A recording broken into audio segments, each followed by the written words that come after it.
we're thinking of like what ways can we help people make money, and that's something that's a small app, because I also wanted to learn different stuff like using we call it React, different web Node.js. frameworks.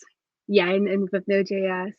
Because right now, like with Molly Match, I'm learning Django and a lot of Python.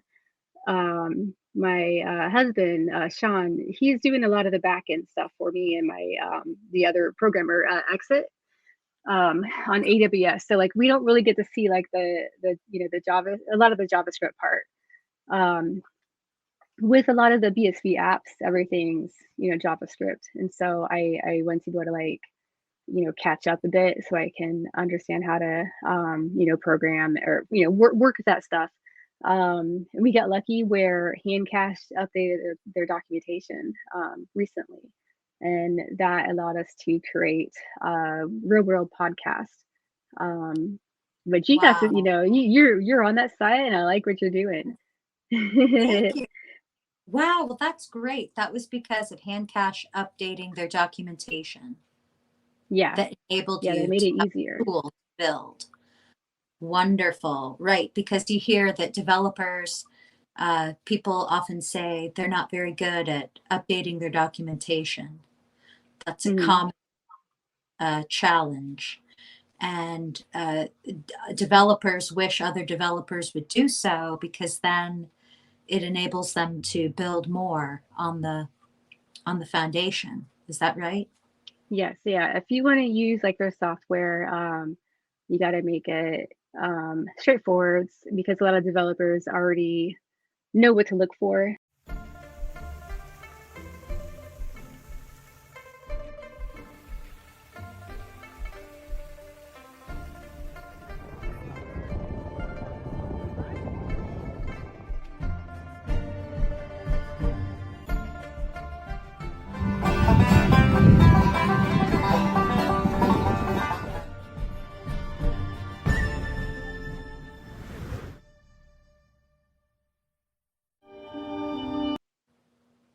Good day, world. Welcome to Be in the Moment. Today we are with the brilliant and industrious Rae. She is a developer of several apps built on the original Bitcoin protocol, BSV blockchain. And she's also an artist and a thoughtful person that inspires everyone to be better. So, Rae, welcome to Be in the Moment. Thank you. You're I was really welcome. excited about to be here. Yeah, so we were talking about tarot decks. So show Yes. me what you have. All right. So, what I have, this is the Rider Waite deck. Can you see that? Mm-hmm. Yeah. Yes. So, now I'll tell you, this card is interesting because it looks very sweet, right? You see the And that is children cups. playing. Yes, this is a Okay. Six of Cups. But what I notice is the Fool is walking away. Oh yeah. So even though this might look like a happy card, there could be something sad there too. Yeah. Yeah, cups is a interesting, trying to remember like what the meaning is. I have a journal that I've been like trying to write in, for it. And then I've been trying to work on the minor arcana. Um and I think cups is like one of my favorites. So when I started like writing about it, I just gotta find the page. Yes, please. So on Real World Podcasts, which is the Mm-hmm. website you and Jay created, I enjoyed your presentation of tarot very much. Oh, thank you. Yes, I watched that, and you used a certain thought form to frame against a study. It was that you would use it as a sort of psychological or introspective exercise. And I like that too. Yeah, I call it Gestalt Tarot. And I found it a long time ago. I don't even remember, how I discovered it. I think I was just looking on Amazon through different books. Um, or it could have been this really old forum site that is pretty popular. They shut down, but they had some good recommendations. But yeah, I like Gestalt Tarot because you kind of you're not confined to just like the typical descriptions of the cards are. You kind of go with however you're feeling that day and like what the person is feeling that day too, because you kind of need that. That way you're not getting the same reading every time you get a card. Right, exactly. And I like how when you were giving readings, you let the querent talk, you listen. Hmm. And Yeah.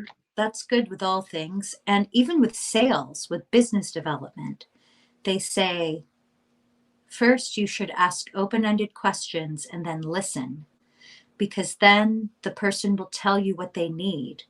And then with an excellent business, you can meet that need. Yeah, So that's very smart.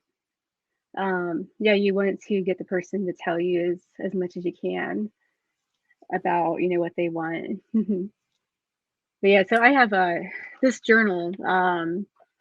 It's through Labyrinthos, so I like the cover because it's gold. ooh, I like And then it. it's really pretty, has like gold um edging of it. But yeah, so I started writing. It's really hard to see. Let me um zoom in. just the just the different cards. These are the like the queens and kings of the suite. Um for cups, I think that was more of like emotions and um I yeah, think like of like abundance a lot of emotions and so yeah, abundancy, you're right. and generosity. um yeah. Yeah, Right. I guess Well, yeah, I have so many things I want to talk about, but maybe you should ask me, or yeah, ask me questions because I will ramble please on. just start. Please just start saying things. I love it. Just, Okay, I'm well, here to yeah. Let me listen. talk about the podcast site. Oh, We yes. Sure. started that. I think started talking about it in the summer. Um, we wanted to, like, we're thinking of like what ways can we help people make money, and that's something that's a small app because I also wanted to learn different stuff like using we call it React, different web Node.js. frameworks. Yeah, and with Node.js. Because right now, like with Molly Match, I'm learning Django and a lot of Python. My husband, Sean, he's doing a lot of the back end stuff for me, and my the other programmer, Exit, on AWS. So like we don't really get to see like the Java, a lot of the JavaScript part. Um, with a lot of the BSV apps, everything's JavaScript, and so I went to go to like catch up a bit so I can understand how to program or work with that stuff. And we got lucky where Handcash updated their documentation recently, and that allowed us to create a real world podcast. Um, but you guys, Wow. you're on that side, and I like what you're doing. Thank you. Wow. Well, that's great. That was because of Handcash updating their documentation Yeah, that enabled yeah, they you made to it have easier. a tool to build. Wonderful. Right. Because you hear that developers, people often say they're not very good at updating their documentation. That's a Mhm. common challenge. And developers wish other developers would do so, because then it enables them to build more on the foundation. Is that right? Yes, yeah. If you want to use like their software, you got to make it straightforward because a lot of developers already know what to look for, pretty quickly through documentation. And if they don't have that in there, then they, like my husband, he didn't take them seriously at first because they didn't have all their stuff together on their website. but they were great. Like they talked to us and responded, and but it also just took so much longer than we expected because they wanted to do meetings and take calls, and all we wanted was one very specific thing, for but that we worked it out. And then yeah, for Roto Podcast, we had some help with that. Like we looked for somebody on Fiverr, which is a site where you can like hire people to work for you. And that was with the user interface, because I'm bad at you know designing websites, like making it look nice. And I knew someone could do it so much faster than I can. My Exit, she's the one that creates the site, the user interface for Molly Match. I didn't get to I didn't do that part because I'm just not that type of creative. I like to draw and paint, but nothing that digital. Yeah, so with the Roller Podcast, we wanted to make it simple where the person would just log in with a hand cash account. We just want them to click a button, and in that way we didn't really have to deal with managing the authentication and all that. We still store the purchases and stuff, so each person has that stuff saved. And you brought up a really good question today about Thank you. the subscriptions, and I let Jay, I told him he can come up with whatever, like with the payment model. Mhm. So he brought up, it's kind of interesting. I was very against it for a while, and it took, it really took this site to be live for me to come on board with that. Yeah, I know, How because of so? the pricings and stuff. So like I didn't agree with how the pricing was, but then once I got to see everyone use it, I was like, oh, this is actually works out pretty well with the views. So if you get a subscription, you immediately get 30 views. So it's like per subscription equals 30 views for your account. And then if someone purchases a podcast, that's one view. If you have a subscription to somebody, say like this month of October, and then you don't renew, you still have those videos for October, but you won't get anything, in the future until you resubscribe. Per Yeah. per So when you That is when you cool. resubscribe, yeah, you have Mhm. to. I need to talk to Jay about that again too, because like say they go back and resubscribe in December, are they able to watch all the videos? I need to ask him Mhm. that. Right, that's a So great question, yeah, but I like how you're working it out as you go, yeah. letting people use it and then interact, you learn the solution. And sensibility, I have here on the screen. This is Wildcard Dale's channel. And what I love about realworldpodcasts.com is that you opening up this site enabled all of us to be more creative in new ways. So, yes, Dale was one of the first people to interview Craig Wright, I believe, way I back in didn't the know day. that. Yes, Huh. she interviewed him way back in the day, like maybe, I don't even know, 2014. Oh And wow. she was an attendee at one of the first Cambrian SVs there in Bali. And I know that she's very creative, and had followed her on Twitter.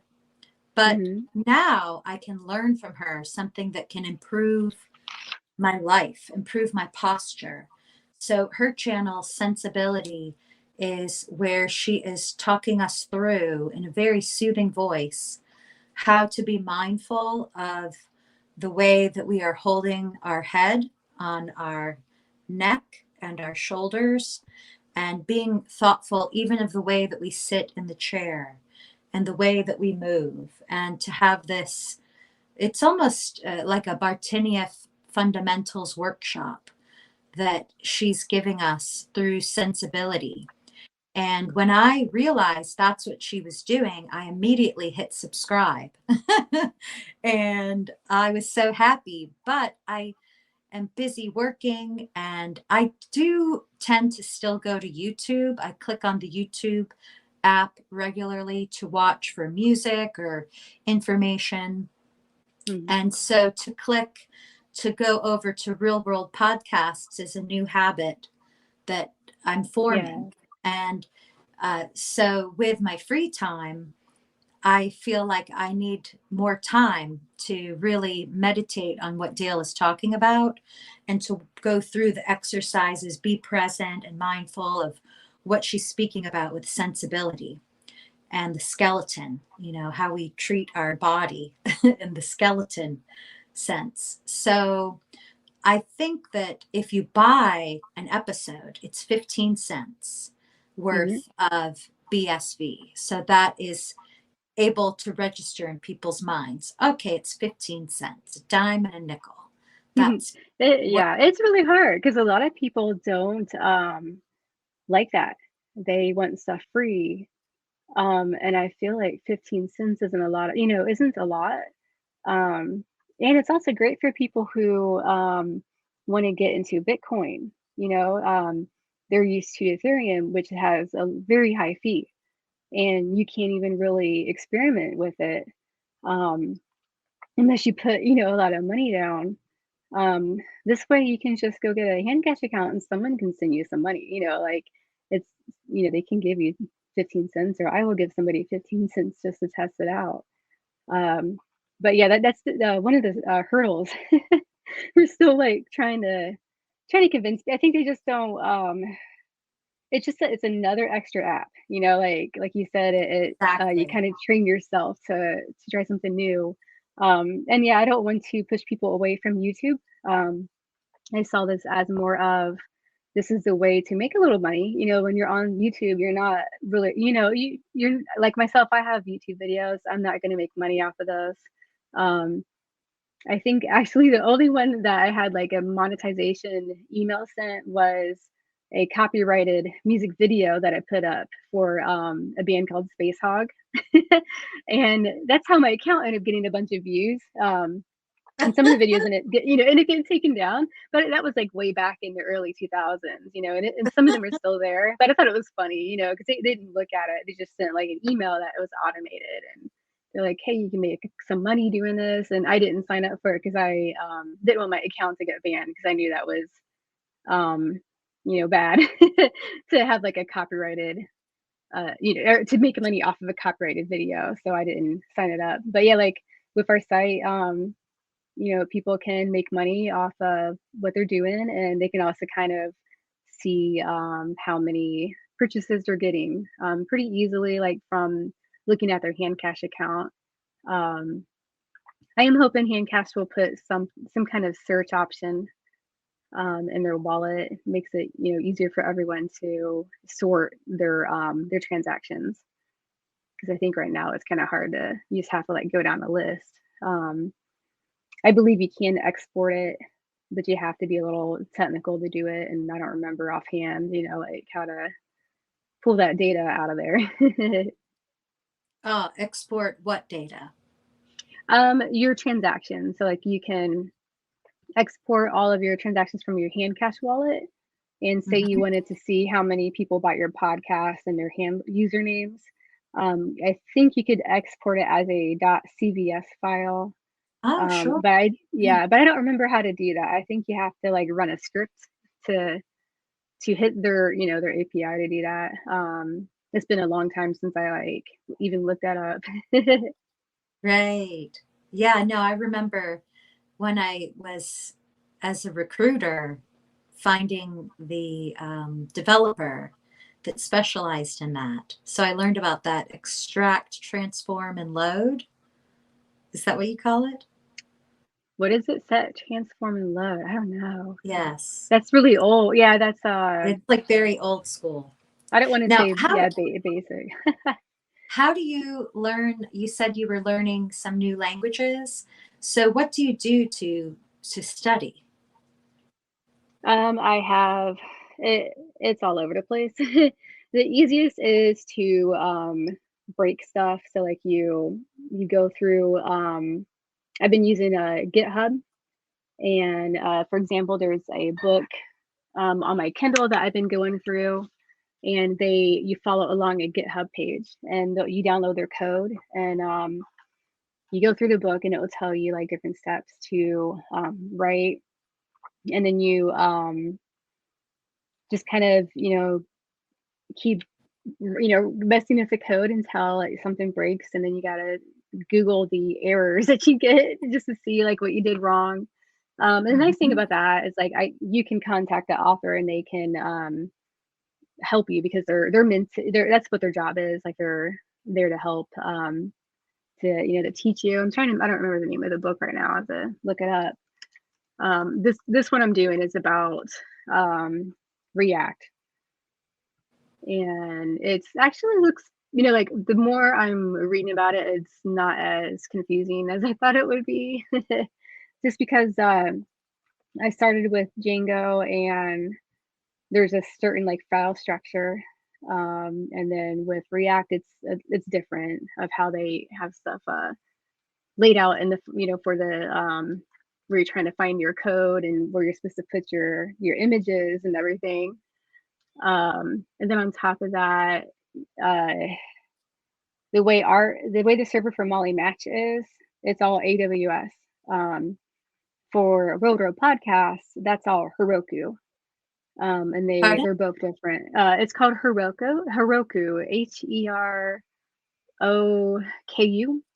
Okay. Sounds like a Japanese word to me, but Yeah, Korean even. let's see if I can find this.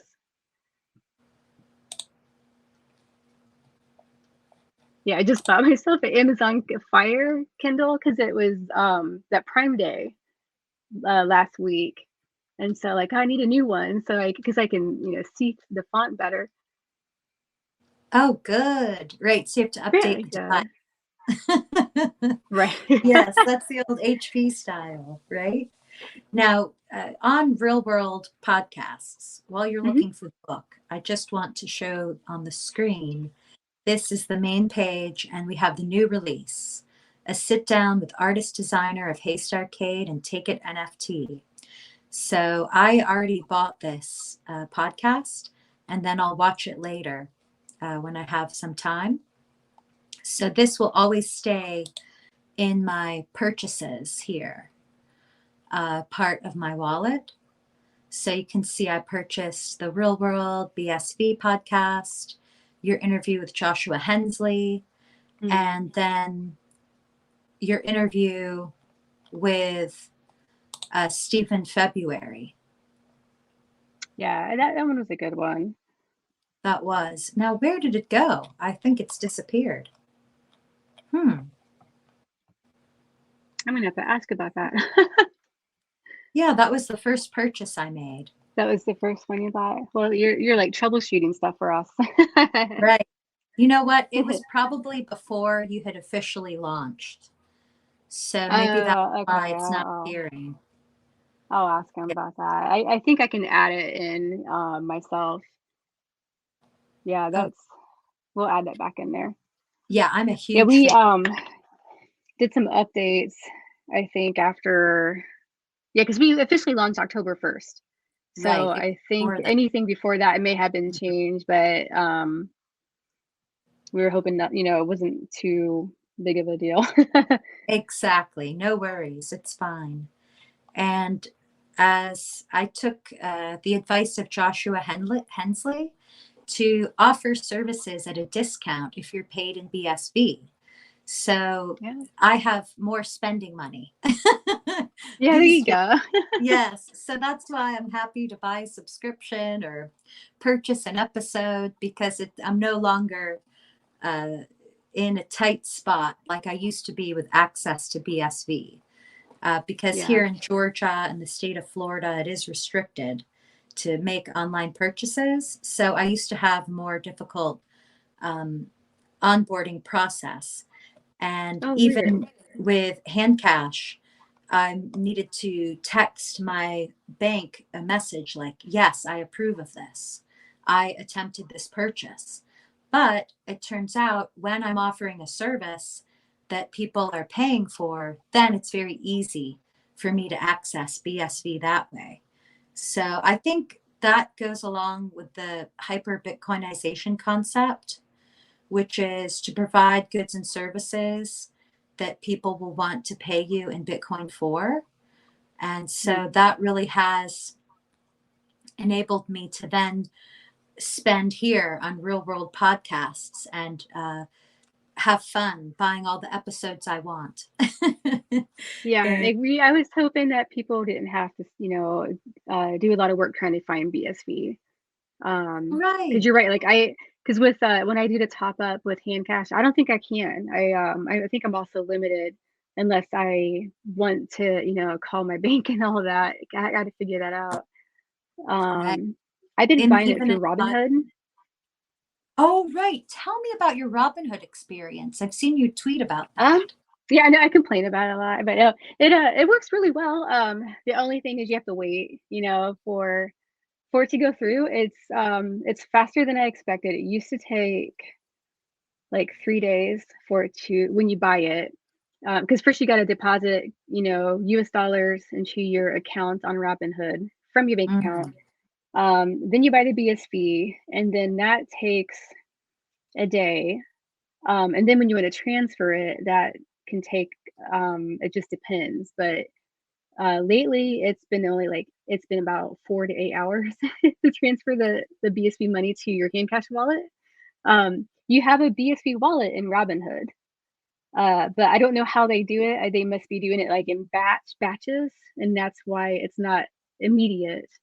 Um, but that's the other part too. I don't know a whole lot about how the blockchain, works with BSV and all that. Like how, what is Robinhood doing Mhm. versus what is Handcash doing? Like why is Handcash so fast compared to money transferring with Robinhood, which takes, forever. Mhm. But it for me it's the easiest way. There's no fees um on No fees. transferring. No fees on transferring from Robinhood. Wow. I believe there's a really tiny fee for buying, but I believe it's cheaper than any other place. So I would recommend, trying that out if it's up because I know I got a one of the like early access trials.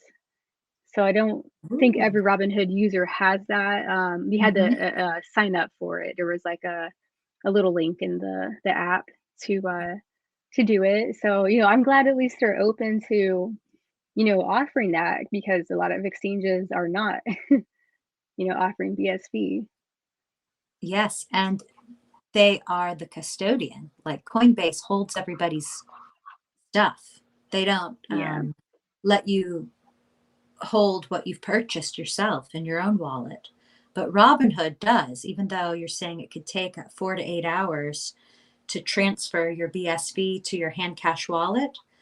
And even then, with hand cash, with that wallet, you still should transfer again, probably to Mm. Centbee or to a wallet where you hold the keys. Yeah. And you're right about that. It's good to be mindful of which wallets allow you to have your keys and which ones, don't. That is something I'm bad with. I have stuff all over the place. Like I have stuff in my money button wallet and then, just because I'm Oh, testing all the time. right. But yeah, How yeah, is here's the money? book I was doing. It's Oh, good. called Let's see. Road to React. And it is by Robin I don't know if I'm saying his last name right. Oh, I love the Um, cover. yeah, it's really cool. It's a really good book though, like because it's for beginners. So I've been going through that just to kind of make sure because I'm managing the Real World podcast site. So I need to make sure I know where everything's at and how that works versus uh Django. Um, but yeah, I take that whenever my kid she has like dance classes and stuff. So I sit in the car and read. Good for you, right? And then that gives her freedom to be in with her friends on her own, right? That's good. Yeah. Yeah. Yeah, I like that. I have another friend that her daughter takes gymnastics. And so, a lot of the people want to stay right there and watch the whole time. But I think it's good if you let kids play and have the experience independently. And then you Hmm. also have some moment to reflect maybe on what your hobbies are. But Yeah, it gives the parents a break. yeah, exactly. And I think that's so good. That's a healthy balance.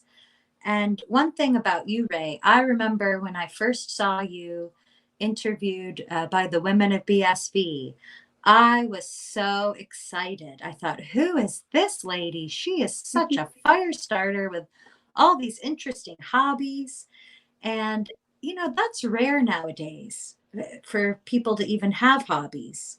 So I admire you for all that you do and the ways that you create and play and even your paranormal society club that you're in.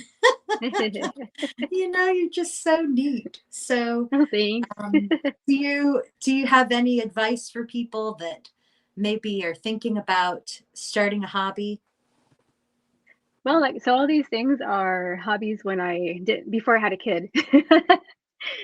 So like you hold on to them.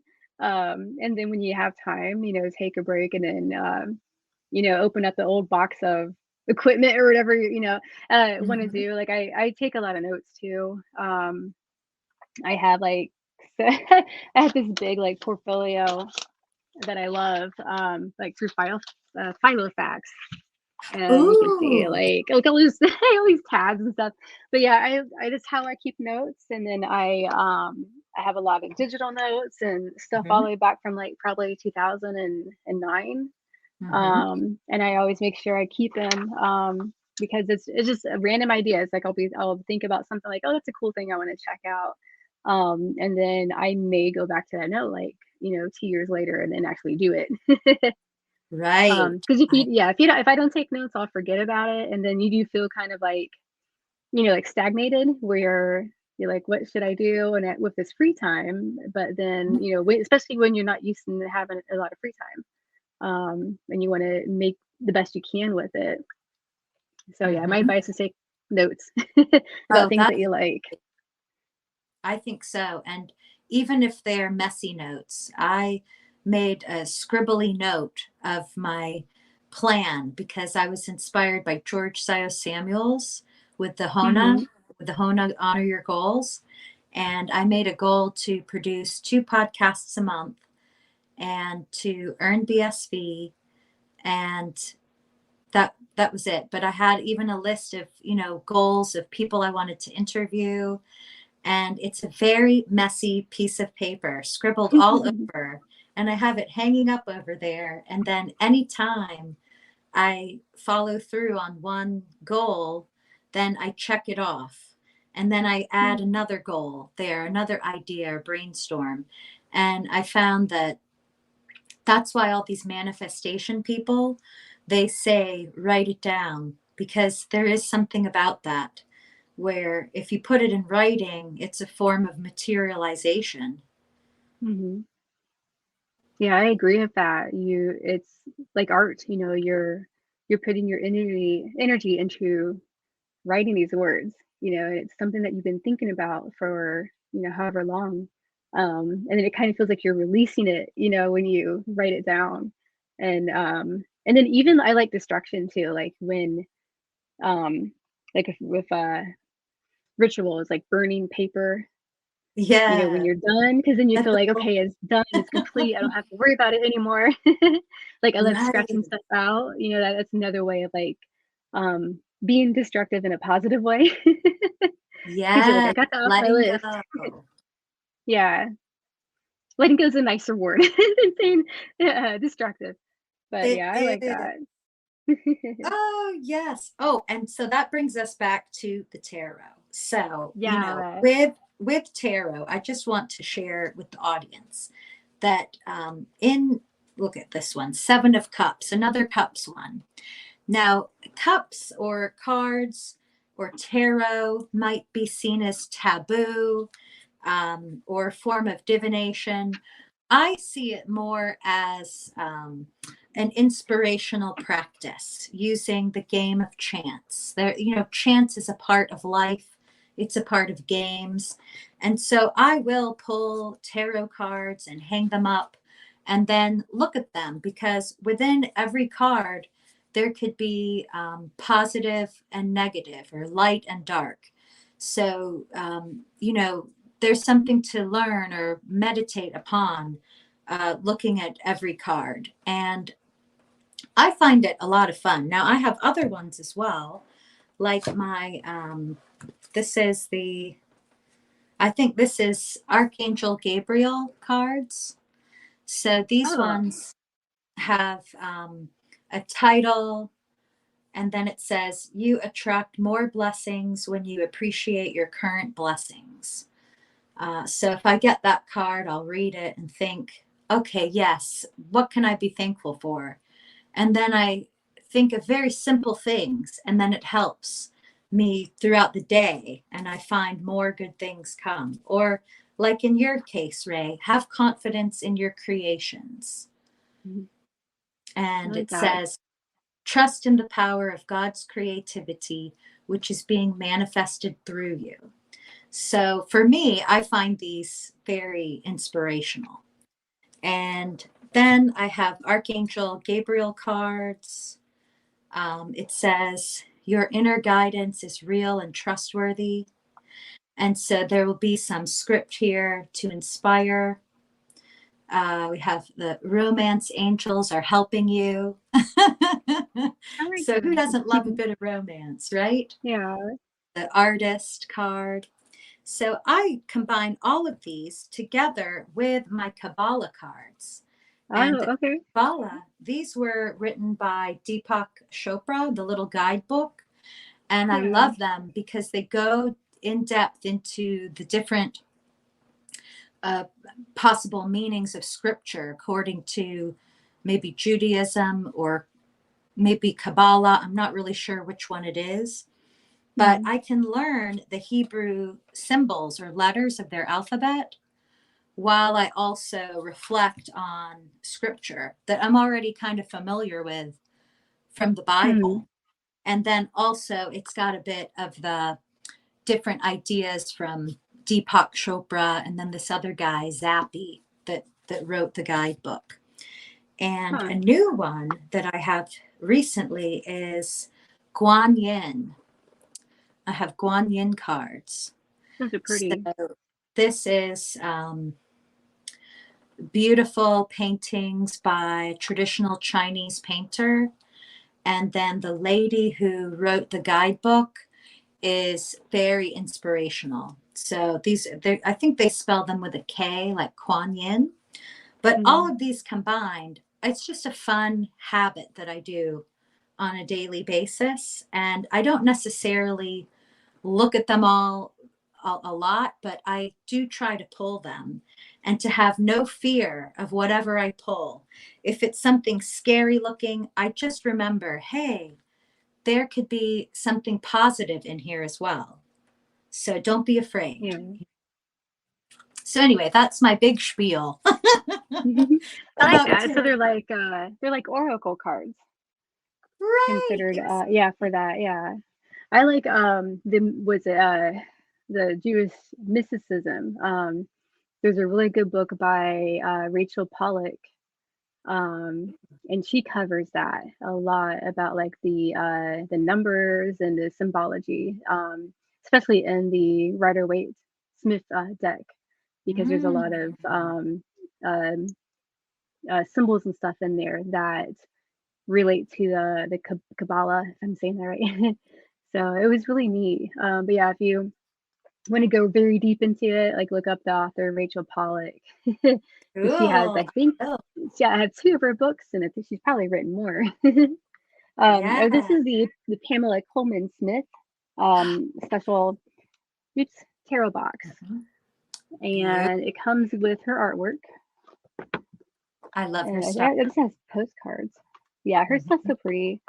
Um, these are, I think she actually sold postcards. So you get prints out of them, and this is found off of Amazon. Here's a picture of her, and I love her outfit. I like her too. I really Yeah, appreciate. I like kept this thing so. Oh, this is the original book, the by Arthur Waite. Oh, interesting. Yeah, so there is an art book though.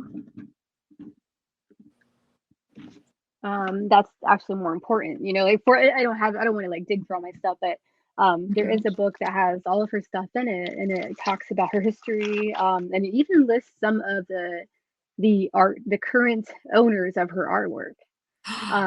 Which I Ooh, would that would be so awesome to see, like just in ooh. person. I don't think Mhm. it's in America, but that would be a cool, something to see. Um, I never thought of that. That's a great idea. yeah. The thing is, I don't think anyone has. I'll have to double check on this, but I don't think anyone has her actual artwork for of a tarot. I think it's just the other stuff like the postcards and things that she made. Hmm. But yeah, she has a really interesting past, and especially with her work with the Golden Dawn and what's his name, Aleister Crowley. Hmm. It's like just a crazy lifestyle. I know, right? I And like so, it. yeah, I remember reading on the back of the Rider Waite deck, it tells her story on the little guidebook, I believe. Or maybe I just looked it up on the internet, but she was involved with that group, the Aleister Crowley Golden Dawn group. And Yeah. of course, I don't like that. Right. But Yeah. I do like her. And I know that she had, experiences, a variety of experiences. She wasn't Hmm. just stuck there in that group forever. She did Yes. move on to different ideas. She was an explorer, a seeker. She sought to understand life, the universe, and everything. And Yeah. she was called by these uh, deck makers or the tarot card designers to paint the deck. Mm. And so when we see this deck, it is all of her work. And as I understand it, she kind of went unnoticed for a long Mm. time. And she even maybe was not paid for her work. So she's an example of the artist who maybe was not appreciated in her time, but is later exalted, like Confucius, um, Mm. and in her own way. I mean, maybe not exactly like Confucius, but she's someone that all of her colorful works of art have touched so many people. And just when you look at her picture, you get good vibes, right? Mm. She's like Yeah, a I really agree. cool person. Mhm. Yeah, she was really big into theater and did a lot of paintings for props and stuff, which is like they're very beautiful. Um, and I think she held a lot of parties, like she did, yeah, like move away from Golden Dawn, and did her own thing, which I think is great. Um, yeah, with her artwork though, like her tarot, it is sad to think like she made that. That's a lot of cards, like 78 Mhm. cards to draw, and then not get paid for it. And on top of that, that tarot deck is public domain, so anyone can reproduce that art and sell it without having to worry about copyright, just because it's so Really? old. Yeah, but I have so many ideas. Like I want to make a tarot app, and I was like, well, Yeah. I can use her deck because I don't have to pay copyright or have to Smart. worry about that part. Right. And maybe you could somehow give tribute to her, like Yeah, have Pamela, is it Pamela Coleman? yeah, Pamela Coleman Smith. Okay, we could have a Pamela Coleman Smith happening. Yeah, it'd be know? fun. Yeah, just like what do they call it? Those knights, that poet. What's his name? That Scottish guy? I forget it right now. I'm trying to think of different poets. Right. But yeah, like Robert. it's it would be nice. I bet there's some dates that I can find that's like significant, to her. But yeah, you're right. Like I was drawn to her artwork. I do have a lot of tarot decks too. There's there's so many of them, but this was one that I really like. That is like a they actually mention her a lot because it's the Alice in Wonderland deck. But they use the same theme from her style of Pamela, and it's pretty cool. I had this long time ago when I was a teenager, and I wanted to buy an extra copy because this box is all beat up. Oh, I good. looked online and they were like $100, and so I waited, and then got lucky. They actually did a reprint of this, so you can find it in a really pretty tin case.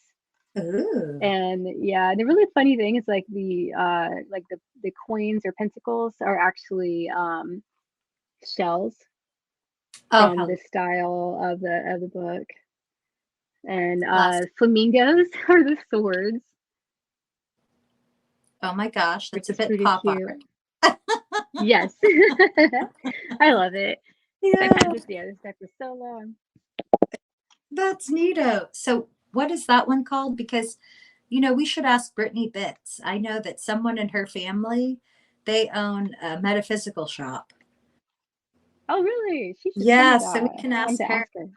Yeah, she I might need to have ask her to use her brass site. line. Pardon? I need to ask her to use our site, the Rewarded Podcast. She was like one Yeah, of the earlier people too, like you, to sign up.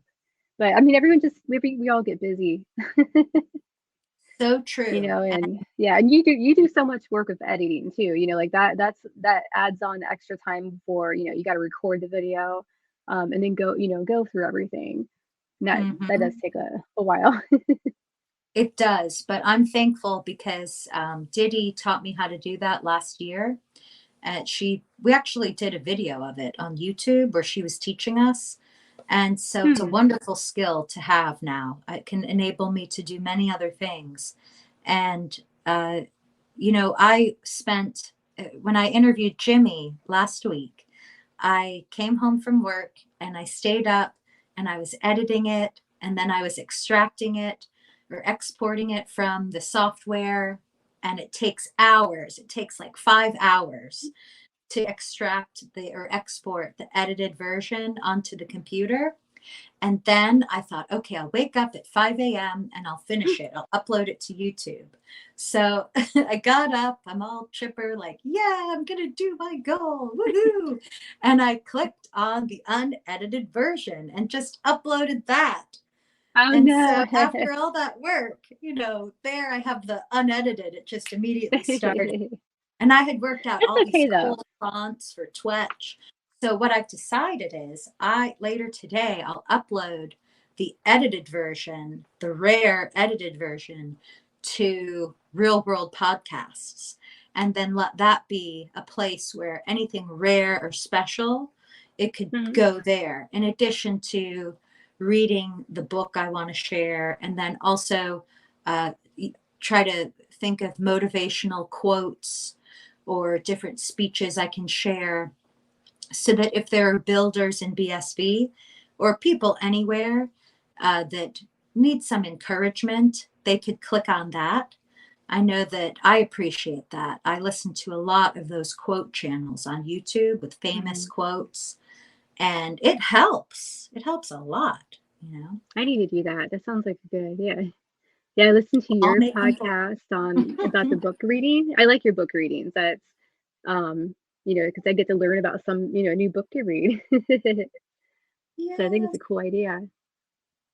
Well, thank you. And it's not perfect. I just sort of explained it like I'm in Hmm. the room with you, reading the book to you. So it's not like a traditional audiobook where it's all perfect. It's Hmm. more casual. No, that's And fine. People like that, like everyone's human. yes, so Hmm. true. But that's what I like so much about this app you've designed, or the website, realworldpodcasts.com, is because it opens the door for this new type of creativity where, who knows, maybe Brittany Bits, who is one of my favorites. I love watching her interviews. They're so to the point and just full of information and insight. Maybe she will come out with something completely different on Real World Podcasts. You never know. It could happen. Yeah. So yeah, we hope to help everybody. Yeah, like sandbox for everybody. Now, Rae, please do show us. Can you share your screen and show some of your amazing projects? Well, let's start with Castleborn, and I can go from there. Yeah, could you tell me how that started? I remember you talking about eggs, and the next thing you know, we're in a virtual world. Yeah, it is. Make sure I got everything set up right here, right? Yes. I don't know why. I have to get permission to Okay. StreamYard. Yes. Can you hit on the Sorry about present that. button? Oh, maybe I go to guests. No. I think it's me. I have to set up permission for something real quick. Okay. I'm on a Mac, so it's picky. Right. Yeah, I'm interested in Macs. Having an iPhone has really also been a great resource because it's a film studio. Yeah, I like it.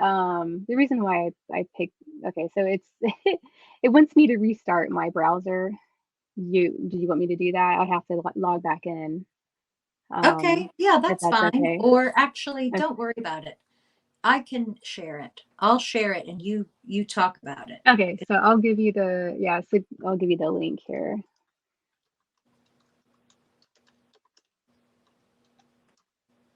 Oops, I typed that wrong. Okay, it's castleborn.com. Okay. Oh, right. Castle. Yeah, you got it. I actually get the pop-ups all the time. They'll say, they're gathering. And let me see. Yeah, so it takes you to Gathertown. So originally Castleborn was something that Adam Page from I think that's his Twitter handle, Adam Page on Twitter, and he also runs a company called Supernova Labs where he does a lot of 3D animation work. And my friend Jay started talking to him and mentioned with Money Button you can curate tokens and insert your own pictures in it, and you can change them. They're not, because they're not on chain, you can just change out the URL link.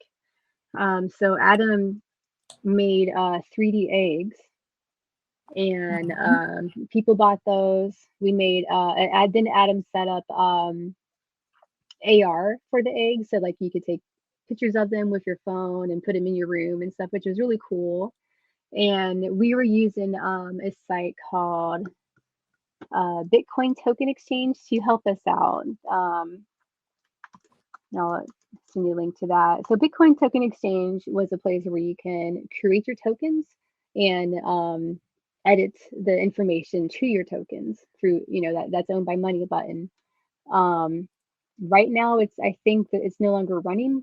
Like if you go to Bitcoin Token Exchange, you cannot buy any new tokens from people that made them. But we had special stuff in the eggs where if you buy an egg, there'd be a special URL to go to Gathertown. Because originally you would have to have a paid subscription to go to the site. And I think it's really neat. Like a lot of people were very creative and made a bunch of rooms and had their own style to it. It's a little, yeah, I think they changed a lot with it, where they removed a lot of buildings and stuff. So I don't. The thing is, so Adam had to try to pull in people to pay a subscription to keep this running, and so Gathertown gave him like a special grant to or like a deadline. They're like, go ahead and build stuff in this place. and then try to, draw users in to pay subscription. And that's the hardest part is, to get people to buy stuff.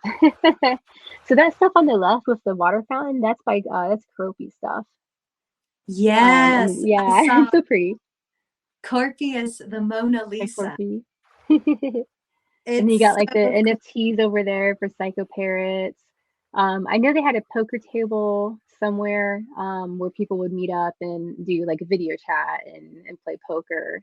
I thought that was pretty Yes, I'd cool. like to join you. When will you do that again? I don't think they're doing it anymore. There was just like Oh, there was a falling out with oh some of no. the people that created stuff in Gathertown or Hmm. Castletown. Um, hopefully they'll figure stuff out and keep using the site. Right now though, Money Button's having some issues where I don't think you can really, let me see here. So Bitcoin token exchange. I don't think you can make anything new or alter your NFTs. And so we were relying on your, so the person would hold a Castleborn egg in their Money Button wallet, and that Hmm. would give them permission to go to this place, Castletown. Um, Okay. but there's something, I think something's down on Money Button side where we can no longer update the links or anything. Mm. So this project's, I guess, on hold. Adam would be a good person to interview, because he might be able to tell you more about where he wants us to go for Castleborn. Right. Now, Um, what is his name? let me find him here. Look at my pen. You said Ivan? Adam, Adam, Oh, Adam. and Yeah. I'll give him his Twitter. Oh, great. And I'll There put it it on is. Adam. All right. Now I'm in Castletown. Let me see. I'll go back to StreamYard. Ah, There yes. you go. Bitcoin token dot exchange and Adam Page. Yes, I've Yeah. definitely followed him for a long time. And it's good to know real people that are involved in these things because so often Mm. they have the pseudonyms and there's a lot of memes going about. You just Right. think, Yeah. who's You're who? like, is What's this what? person real? Yeah. So he put a lot of work into this, and then so did a couple, some other people. What's his name? Dookie. Yes, Dookie Yeah, Love Creations. yeah, if you're right. I think he did a lot of work for the Flamingo Hotel part. And that was also the NFT familiars guy or NFT failures. I forget which Yeah, username he uses. I remember. Yeah, so they built some stuff there, and then that has stopped. So hopefully, they'll do something with this because it is, there's a lot of cool stuff with this, and they spend a lot of time. The digital peg guy, they have a t-shirt printing business in Florida, and you can buy t-shirts with BSB. And they also were involved with Castleborn. On Real World Podcast, if you go to shop, you can buy like what's his name, McGinta's artwork on a t-shirt. Mm-hmm. And when someone purchases that, Digital Peg will have an alert to create the shirt and then ship it to the buyer, um, which is pretty cool. I like, like I don't have to manage, shipping anything. It goes directly to the person that's producing the shirts, um, which is pretty cool. That is, and I'm interested to put my logo for Be in the Moment on a t-shirt and order those. I wanted to win the competition. Yeah, I was gonna say Give it you're another getting up shot. there. Great. Let's see where you're at. I know, I You're just number saw. 3. I'm at number 3. I think Can't so. believe it. So that was thanks Yeah. to the subscriptions. So because Hmm. I bought a subscription and then Dale bought a subscription and now we're in the top. We're right up there with you and Jay. So it's like, Yeah, we got woohoo. like, I guess it had, well, we had a couple, it's the subscriptions that really jump you up. So yeah, we had some subscriptions. Yeah, it is interesting to like to watch everyone like, jump up and down. depending on what like video people release. Exactly. So the other thing, like we say about time, time is limited. And with uploading, I was thinking I'll set a schedule where every day at this time, I'll do a real world podcast recording of some sort, whether it's a chapter of the book or something. I need to get in a schedule to do that. And that's the thing with all of the apps. We have all these great developers, all these people in Castletown. We have Lament with their awesome new version of sharing content creation and in Hmm. kind of graphic sense. I've focused on quotes, showing some funny or useful quotes that people can click on, but other people will show photos, and you click on the photo on Lament and maybe pay a penny's worth of Bitcoin or 3 cents worth of Bitcoin or even up to 5 cents or more. You can set the limit as you like on Lament. Hmm. I think it's lament.io. And to go there, plus Joshua Hensley made that website where you can post it to the breeze.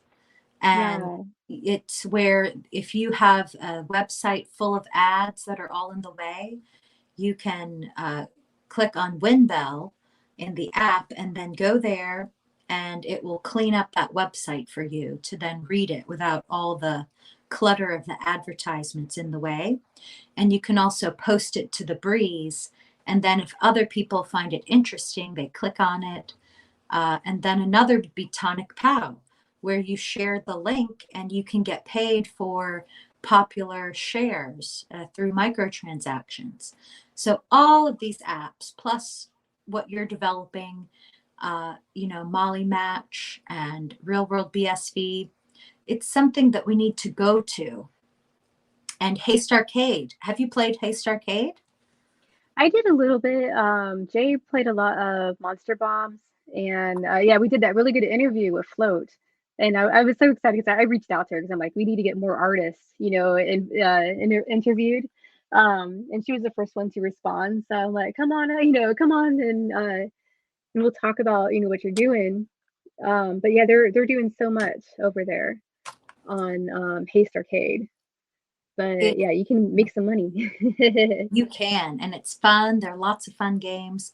So, but my main point is, how do we have time to go here, there, and everywhere every day? Yeah, for me, I when I have like I try to wind, like during the evening, I'll wind down, and then try to check one site.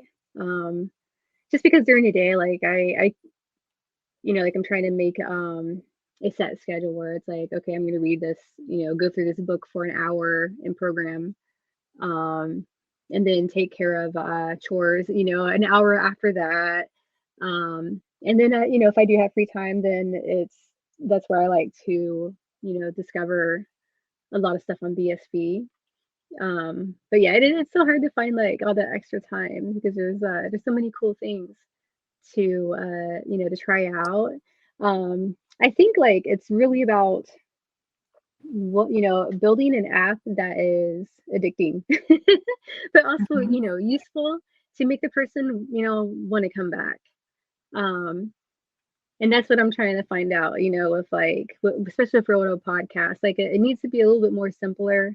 One of the things I really want to add is uploading from your phone because Mm, myself, I do a lot of video recording on my phone because it's easy. It's an iPhone. yeah, It's pretty good quality. But right now you can't upload. So there's ways around it. Like you can convert the video file into an MP4 because I think on the iPhone it's like a .mov file exactly. on there, so it doesn't support that. Um, so I would love to get that changed. We did finally fix the upload issue because I was having problems like uploading anything above I think it was like really small, like 400 megabytes. So we fixed that part where now you can upload bigger videos without a problem. Mm, You know, and a lot of us, you know, like when you want your stuff to be high quality, it's going to be a pretty big file. So that part's fixed. So yeah, because I noticed like I would try to upload a larger file and it would just hang and not really tell me what's going on. So I'd have to like see, you know, see what's going on behind the scenes, and so we got that fixed. But yeah, like we need to make more things that are easy to use, I think. right. And to have that game sense where you're in the long game. Mm, So the one app that I really love is the Hona app, the yeah. HONA.app. And I only go there once a month to post the accountability of meeting my goal for the month. And then I look around at some of the other people. I know there's one girl, I think, M. Babel, who's documenting the sun's position on a daily basis. How neat. Other interesting people, they have their different goals up there in the app.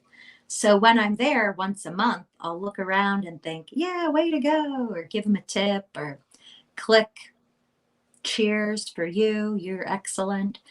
And I think over the long run, if you have staying power, that will work. The same with Bitpost. Bitpost plus the Ana app plus Corpy got me to start blogging, something I had never Mm, done before. And I kind of let that go because I'm focused on the podcasts now. But I do want to go back and keep consistent with Bitpost, real world podcasts, and all of these apps with Windbell. There are great resources there and Lament, but it's just mm. about the long game.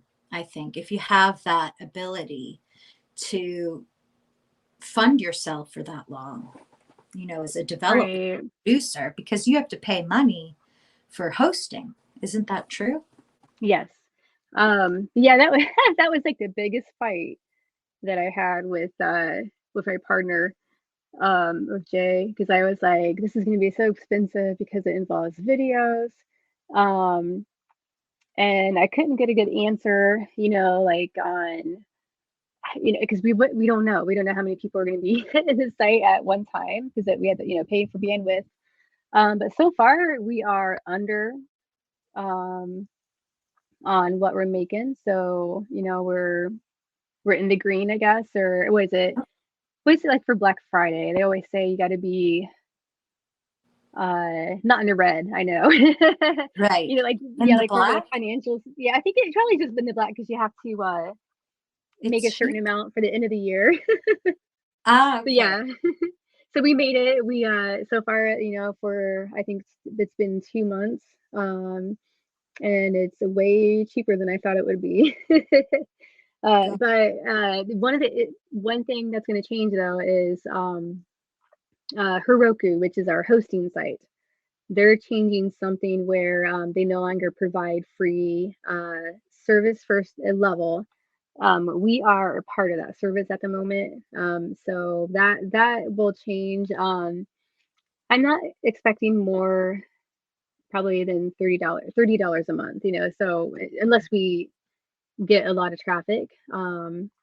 And that's what I told Jay, like about the pricing. Is like we need to make sure that we have a good pricing system where this is covering, you know, the hosting cost. But the more people we get to draw them in, you know, that will help. But you know, and I do like the subscription part just because that is like almost like a donation. You're telling the podcaster that you like their content, and um, maybe we should kind of, you know, word that differently, I think, in the future.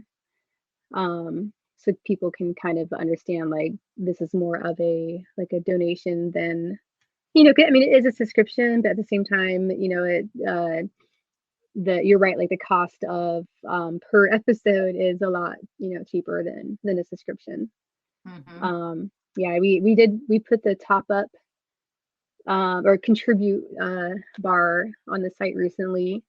And Good. we got a couple of contributions, so I'm excited about that. Perfect. So just in case Wall Street 5 is listening, how can people donate to you and the Real World Podcast's maintenance fees? Yes, you just go to our website, and on the very far left bottom of the screen, Okay, let me change the share. sorry about that. I don't know why, like so it is, I have to like restart my browser just to like share stuff. But on the far left, the blue button, it says contribute. Let me see. Real World Podcast. And Now it's oh, coming thank up you. on the screen. I see on the left. Okay, there we are. We've got Yes, there you your go. The blue button. at the very bottom. Maybe Yeah, put that button at the top. I think I agree with that. Yes, because this is so low, it would be covered up by pop-ups probably. Yeah. And also, yeah, just make it clear and easy because, yeah, there could be a lot of people that do contribute. And even if it's a small amount, everyone that can contribute something, that will help you. And you're helping the whole entire industry.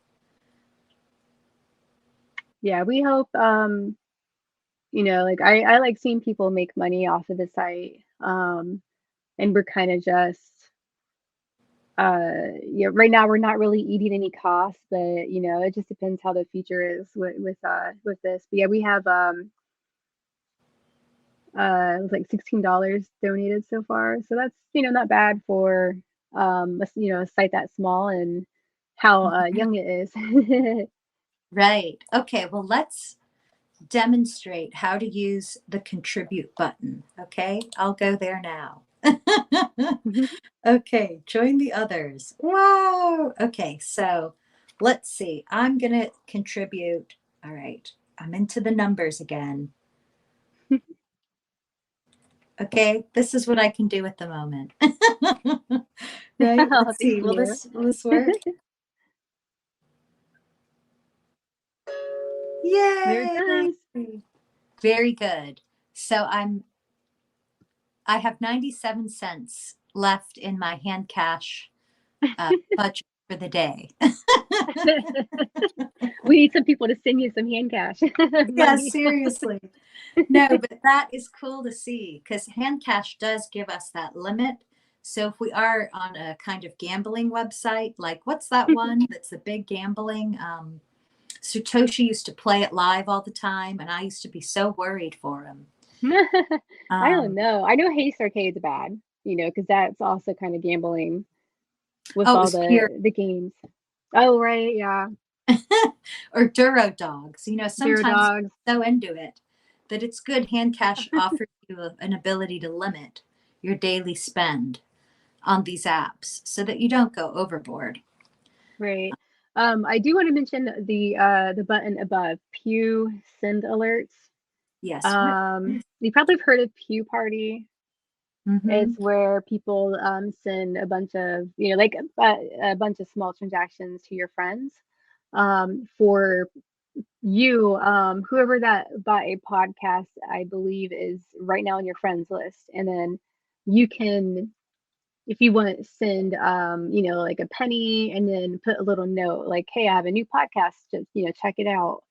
Because Jay and I were talking about how do we, how does a subscriber, get alerted?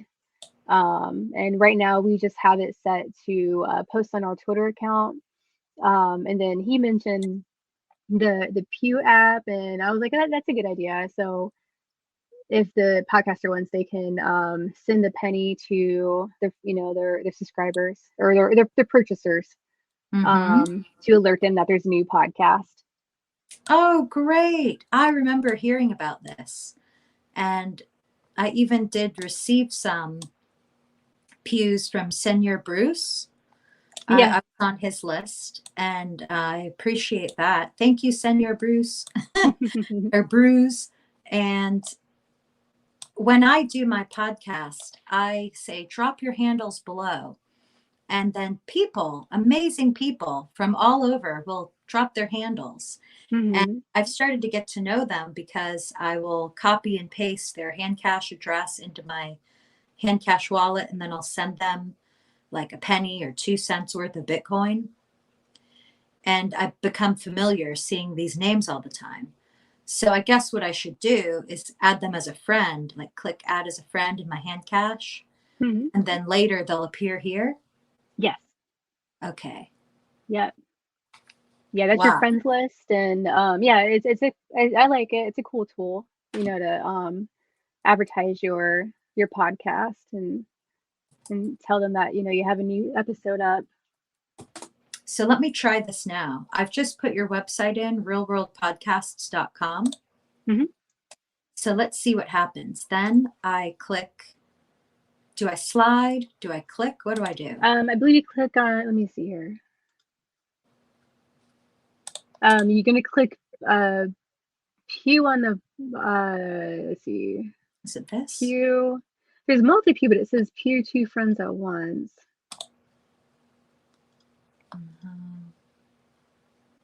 Okay, so so if you hit the green button pew, it does that to one person that you see.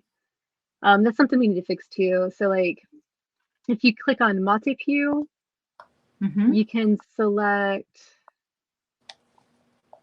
the two people that are on the screen.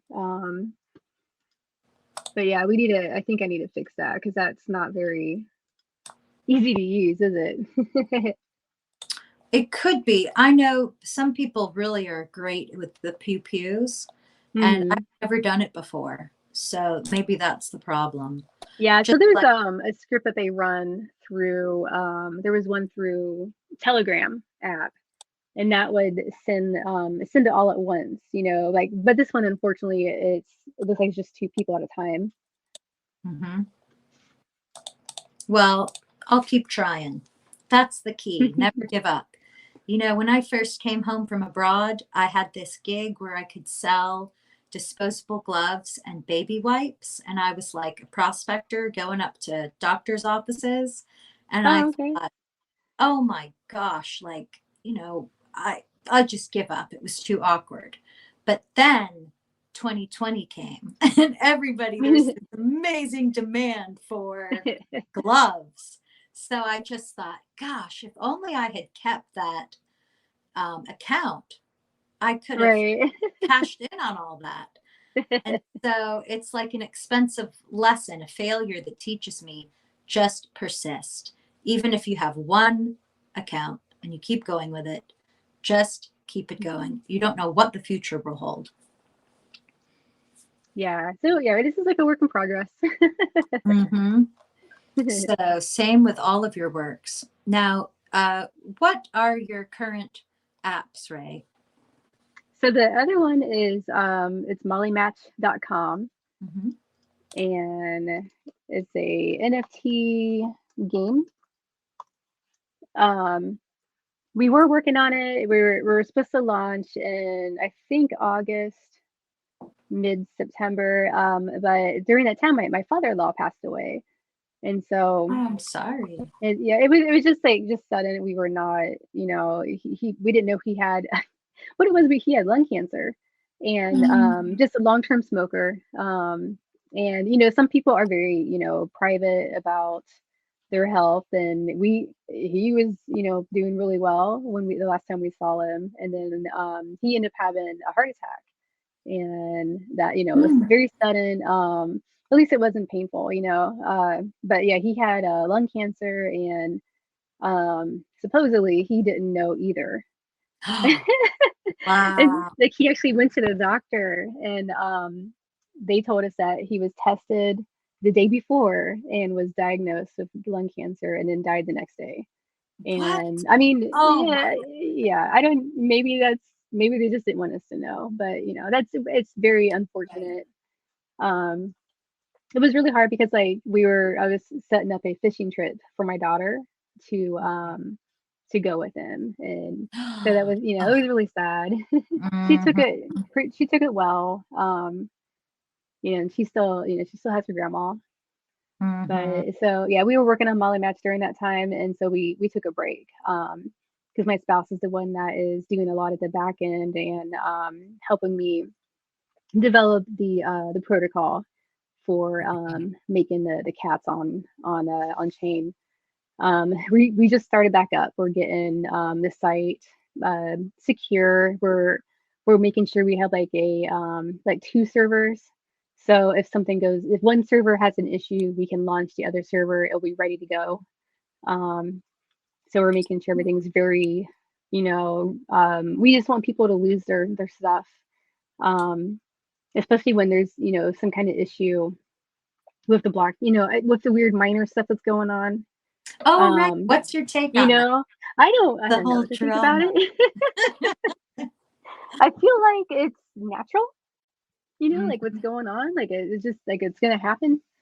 Um, I just don't really, that part I don't understand all of it right away, but it sounds like it will go away and work itself out. I know InChain's not happy because they released or no, I'm sorry, Bitcoin Association released a statement about what do you call it, pursuing whoever it is for legal Mhm. action, and that surprised me because I feel like if you're writing something, I feel like they should be expecting that could happen to them with the empty blocks. I mean, I guess they're technically not empty, right? But yeah, that's the part I need to like learn more about. I should bug what's his name, Degan, because he knows a ton Oh, about Dagan is so that stuff. cool. Yeah. Yes, we love Dagan. Yeah, I met him at the London CoinGeek conference. He's Oh ace. wow. Yes. So yeah, definitely. I bet reach out to him if you have any questions. He's such a lovely person. Um, Yeah. I think Joshua, there's someone on Joshua's recent post on YouTube. He was addressing the topic, and Mhm. there was someone that commented. They had a great comment, and I thought, wow, this person just really was thorough. Such a thoughtful comment. I think his name Hmm. was Jeremiah. And I really got a lot from his comment on a video. And he said, it's just like if there are kids stealing suckers, from a store and they just take one, that's wrong. It doesn't make it, good just because it was a small sucker and you got away with it. And then Hmm. later, a big thief comes along and, steals the whole entire Mars bar aisle. Well, then they say, all right, you're a shoplifter. And they crack down, on that big shoplifter. But at the same time, it doesn't excuse all the people that stole the suckers. So Yeah. I did like that analogy. But yeah, Yeah, that it makes does. sense. I don't really understand it still, like um I come from a lot of like I'm around a lot of people that are very technical. And like I kind of talked to them about it and sent them what's his name? Shatter's Medium post that he Oh, did he made have a post? recently. It's really good. Ooh, But how my do we friends that find read it, oh, let me see if I can get it up. Um, Yes, please. I love shatters too. yeah, yeah, I was surprised. Like I saw that on, I think it was on Twitter actually. He Hmm. posted it. He just came out of nowhere because I think he's not very active. Right. It came out of the shadows. Oh, no, he's great. Yeah. But yeah, it's like my friends when they read it, they said his article is very technical and they don't, so they don't know. They would have to learn more about the blockchain before they could give like a comment on it. Hmm. Um, but they're also kind of like, well, why is it written this way to have these issues? But I can't really say a whole lot about it because I don't know. Hmm. Right. Well, my take is that whether it's malicious or not, it's a good challenge. It's calling Yes. everyone to action.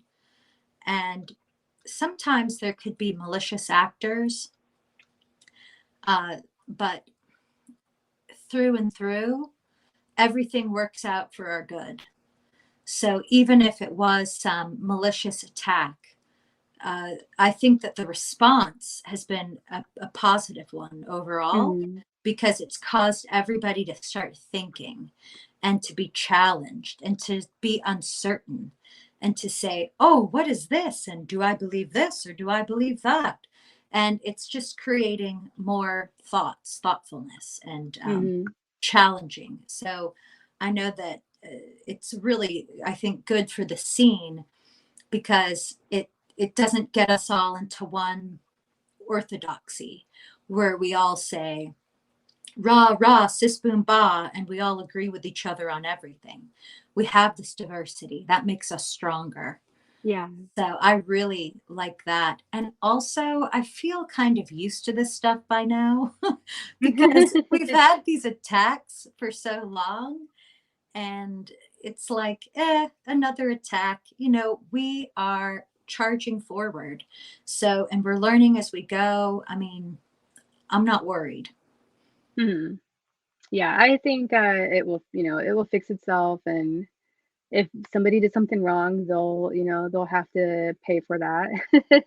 I think the most fascinating thing is, like, it just got everyone talking, about it. And it would be interesting to see who it is if they ever, found out. I know, like, with, there was a double spending attack, um, and I don't know if they ever found that person, Right. I don't know. for it. I Okay, I don't know. found the link. Let me see if I can send it to myself here. Oh, good. Yeah, I'm looking in the chat box Here it is. on the StreamYard to see that. That'll be great to share with the audience, to read Shatter's article. Also, Joshua Yeah. Hensley, Kurt Wuckert Jr., they did, I want to say, an expose, but you can't really, it's the wrong use of the word. But they gave us a peek inside Gorilla Pool, and Oh, they spoke cool. about this event and how it's caused them both to think and be challenged in a positive way. So Mhm. I thought that was great. And I have kept hearing about Gorilla Pool, but I wasn't really sure if it was just a bunch of guys with their ASIC miners all collaborating in a pool or what. And Kurt really goes in depth explaining what it is in that Mhm. interview with Joshua. So definitely check that one out. I'll have to check it out. Yeah, like, I wanna use, I did talk to Kurt a little bit and said I wanted to use Gorilla Pool for Molly Match, um, so that we can point our transactions towards them to mine, or whatever, to mine, I guess. Mm-hmm. Um, because, they're very, over here, in America, and there's another thing too I just found out. There are, events in Cleveland, Ohio, for Bitcoin Mm-hmm. Association, and it's going on right now, and I didn't know Really? that because I was gonna go, um, Ah, but you're I couldn't kidding. find a lot of information. So there's the Bitcoin Association site. Sorry, let me know if I'm taking up a lot of time because I know it's already like 2:30. I know. Um, Don't worry. Listen, if anybody wants to watch the whole thing, they're more than welcome. They can skip around back and forth. I mean, this is a new format, so we go with so the flow. here we go. Bitcoin Association. Here, I'll send you a link. So it's like, yeah, bitcoinassociation.net/events. And they Oh my gosh. yeah, I think tomorrow might be the last one. Cleveland's like a 3-hour Mm-hmm. drive for me. I don't see it on here. Maybe it ended Cleveland today. rocks. Oh my gosh, I'm so excited. Yeah, Cleveland, they have a lot going Oh, on. here it is. It's a note, bsvblockchain.org. So let me send this to Let you me too, see. because this is like, all right, here we go. bsvblockchain.org. Okay, and then I'll share And my it's called Manufacturing and Technology Show. I'm sending the exact link to that. So that's what's happening, right now. Oh my But I gosh. don't see Great. anything about, Bitcoin Association on the actual convention site. I gotta get faster at sharing my screen. It No. takes 5 clicks at least. Okay, today's the last day. So it was October 18th to the 20th. But I'm definitely going to keep an eye out on the events because like that'd be cool if you and I can go like check them out. I don't Yeah, know. I'll have to see who it is, like I'm assuming it's like a table that they have and they're just like advertising their services. mm-hmm. Super. Right, because Cleveland is a big manufacturing location, and they also Hmm. have NASA there, and they had the steel industry previously. Oh yeah. Or maybe they still do. Istanbul, Turkey, Dubai, Cleveland. Yeah, isn't that funny? Oh, It's like Cleveland. yeah, I see. Oh, I love And Cleveland. I was like, why Howard, did they say anything to me? I'm in right, Ohio. I know. They should have pinged you. We'd be down there in a flash. Jacobs Field, eh? Oh, now they call it progressive. I'm like, oh, this branding on the park. Tower City.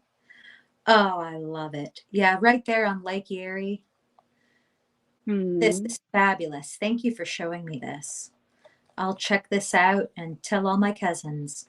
And then I want to share as well this link to Shatter's article that Oh you right, yeah. did. So let me change. Yeah, so like I was saying, like I have a lot of friends that are in IT and they like have computer science degrees, so they know a lot about um how this stuff is built in a way. But they said like this article is too technical to really have an opinion on it because you have to kind of know how all this stuff works before you can really have that kind of opinion. So I don't know Sure. what to think. I think so. I'm just laughing because Shatters reminds me of He-Man. You know that little ghost on He-Man? Oh, Orko, or I forget his name. Yeah, he looks like The it. little mage. Yeah. Wow, great. So this is on medium.com/ at shatters, SHADDERS 333. And then you can find this article. So he says the empty block miner is likely an arbitrage play. So yes, they're trying to just make more money for less, right? They just Hmm. do the least little bit of thing and then reap up all the rewards. And then what the Bitcoin Association had said in the statement, which I learned from listening to Joshua Hensley's podcast, is that they say, hey, you entered into a contract with the white paper, you follow the system, and the system says you mine transactions into the block. So if you are ignoring transactions, then that is not doing the work. That's just Right. like, and then that's where that comment made a good point. Sure, people have done this before, but does that mean you're going to let them steal all the candy? Yeah. So you're right. Like, if it happens at a large scale, that's a problem. But people are going to game the system if it's not, you know, locked down, or like this will keep happening until somebody changes something. Um, Mhm. like if you think of like a computer, like it works, they're supposed to work the most efficient they can. So, if someone saw like, oh, I can make money this way, the most efficient way, and so they did it. But it's unfortunate that happened. Mhm. And another point is that I really feel is that even if someone is attacking you, it's making you stronger. So, like they say, it's anti-fragile. When these Mhm. attacks happen, it is giving the system the experience to grow their muscles of experience and Yeah. ability. And so that only makes everything better for the whole world to use because it has all this gaming that's been done. And I mean, it is a game, you know, it's a game. So Yeah, like there's the term bug bounty, and like people, like companies want you to try to break their systems, and you'll make right, some money doing that. So it's a good thing, because if BSV wants to be the best of providing us a way to create transactions, we're gonna have to go through stuff like this, and and figure out how to work around it. So it's exciting to see, what this will do.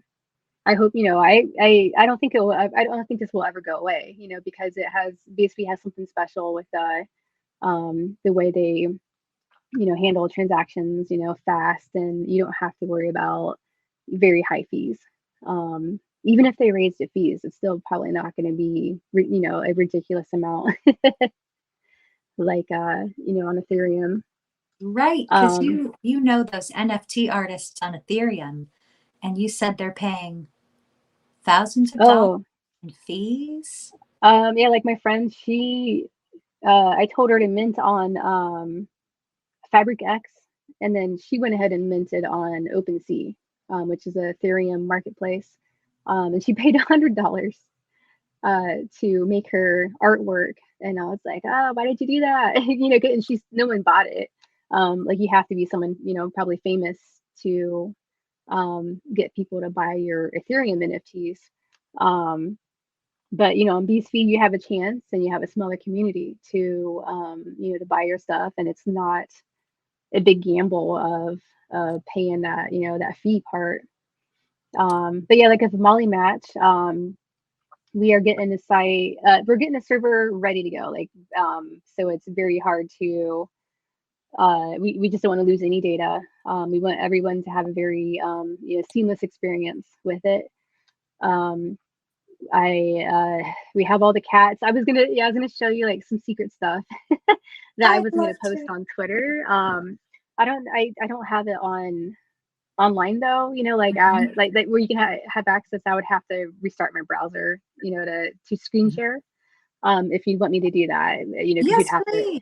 Yeah. Okay, so let me leave, and then I'll be right back, Okay, if great. that's okay. I'll play Okay. the Jeopardy music. Okay.